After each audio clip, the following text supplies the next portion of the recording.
আগের ভ্লগে তো তোমাদের বললামই পুজো দেওয়া আর ঘোরা দুটো একসঙ্গে করতে চেয়েছিলাম। তো সকাল সকাল পৌঁছে গেছিলাম, প্রায় ৮টা ৮:৩০টার মধ্যে আমরা পৌঁছে গেছি। ৯টায় হোটেলেও ঢুকে গেলাম।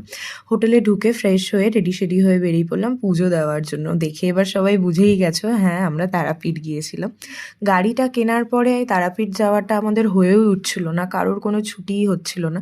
তো হুট করে যার জন্য প্ল্যানটা করা হলো আর হুট করে বেরিয়ে পড়েছি, নয়তো হতোই না প্ল্যান করে।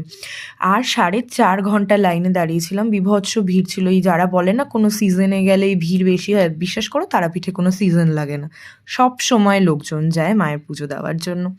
তো তারপরে পুষ্পাঞ্জলি দিলাম, তার পুষ্পাঞ্জলি দিয়ে বেরিয়ে আমরা একটু খাওয়া দাওয়া করেছিলাম। আর সন্ধেবেলা এই যে রেডি হয়ে বেরিয়ে পড়েছিলাম, একটু শ্মশানের দিকে গিয়েছিলাম আমরা। শ্মশানের দিকে গিয়ে শ্মশানে পুজো দিলাম, পুজো দিয়ে বেরিয়ে এসে একটু ফুচকা খেলাম, আর সেরকমভাবে কিছু খাওয়া হয়নি। তো রাতে ডিনারের টাইম হয়ে গেছিলো, খাওয়া দাওয়া করে আবার রুমে চলে এলাম।